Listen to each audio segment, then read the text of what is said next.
Sportscast is brought to you by Labatt.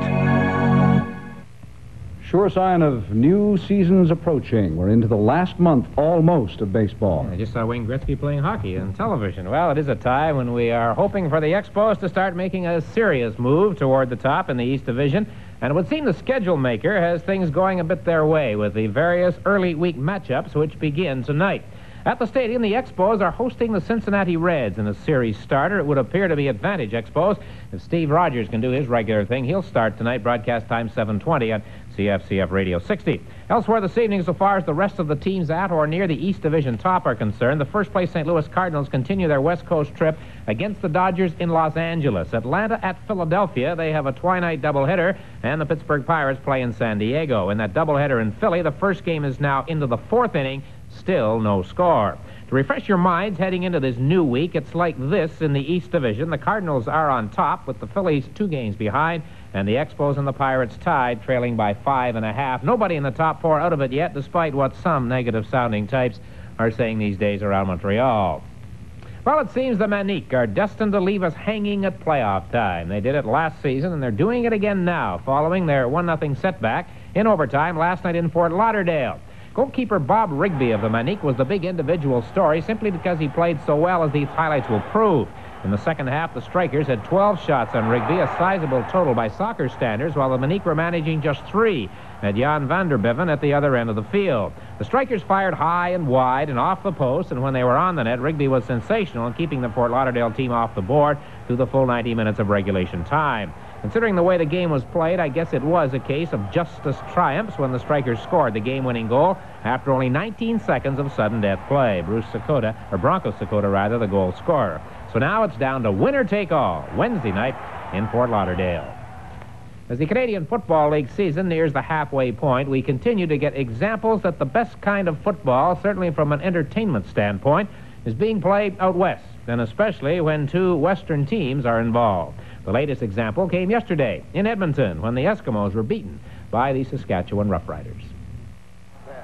The Riders picked up a single on their opening possession, but the Esks of old struck back quickly.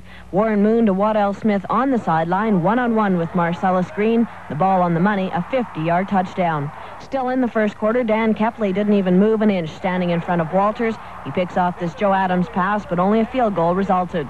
Chris DeFrance made some key receptions in this game. This nice high catch set up a 17-yard Ridgeway field goal. With under 2 minutes remaining, the Eskimos completed a 55-yard drive in 6 plays, Moon diving over the pile from the 1. But with 38 seconds left, Fran McDermott picked off his first of several. Saskatchewan added a field goal and trailed 17-7 heading into the dressing room. The Riders open with another field goal before McDermott once again put them in good position. He returns this one inside the Eskimo 35. John Huffnagel now in, forced to scramble. On the very next play, he lays it up nicely again for DeFrance. And again, on the next play to Dwight Edwards, a 6-yard touchdown strike, the game tied at 17. Warren Moon left the game in the next series of plays following this sack, running into Mike Samples. And the Riders with momentum, a delay counter to Mike Washington. He is finally brought down at the 1. Huffnagel finishes off the 87-yard drive. Play number 9 is a touchdown. Ron Robinson's first catch of the day from John Huffnagel is a touchdown. The Riders lead by 14 early in the 4th. Cliff Olander got the Esks moving again in just 4 plays. The final, an unbelievable 35-yard touchdown to Smith. Again working against Green, Smith made the play, 31-24 with 11 minutes left. Trying to tie the game and even go ahead after Cutler added a single, Olander was intercepted 3 times in the final 3 minutes. McBride with 2, McDermott his 3rd of the game. The Riders score a 32-25 victory, leaving the Eskimos in the western basement.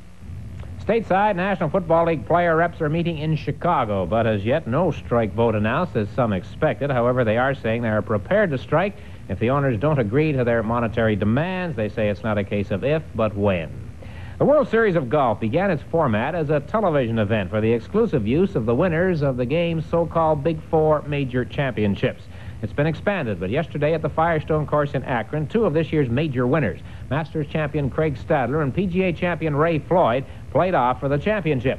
However, before their sudden death playoff began, Messrs. Floyd and Stadler were upstaged by Curtis Strange, of all people, who provided television viewers with something strange, something they don't see too often. A hole-in-one, live and in color. I can think of John Mahaffey scoring one 2 or 3 years ago. Not many more. That one in clean as a whistle. Well, regulation time ended with Floyd and Stadler tied. Watch the reaction of Floyd here in the playoff as he misses a chance to win it. Up in the air once with the putter, and he catches it again. Fourth extra hole now. Floyd approaching the green and pushes his shot into the rough at the side, right side. The gate is open for Stadler. What does he do about it? Watch his reaction. He doesn't do very much about it. And he, too, ends up on the fringe, right side. Well, now it came down to a battle of getting up and down in two. Stadler with a good chip. He is close. And Ray Floyd, surprisingly, with not a very good chip right here. And it didn't check back for him, and it just keeps going and going and going. I know the feeling. So now Floyd putting for his life in this tournament, and he doesn't quite make it. So with $100,000 as the winner's first prize check, a difference of about 45 between first and second, Craig Stadler, the Masters champion, wins the World Series of Golf. A week or so ago, we learned that the Washington Capitals National Hockey League franchise had been saved from extinction, and since then, the Caps have been making some personnel moves. Today, they announced that David Poyle, a bright young hockey executive who has been Cliff Fletcher's main assistant with the Flames, both in Atlanta and in Calgary, has been hired as general manager in Washington, replacing Roger Crozier, who was fired last Friday.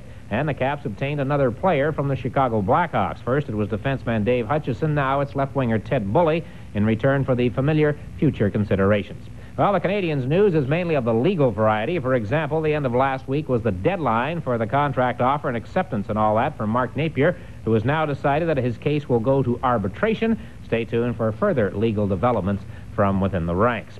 And overseas, a British quartet anchored by Sebastian Coe set a world record in the 3,200-meter relay race. Of interest for Coe, his 9th outdoor world record held alone or shared with somebody. More on Pulse after this.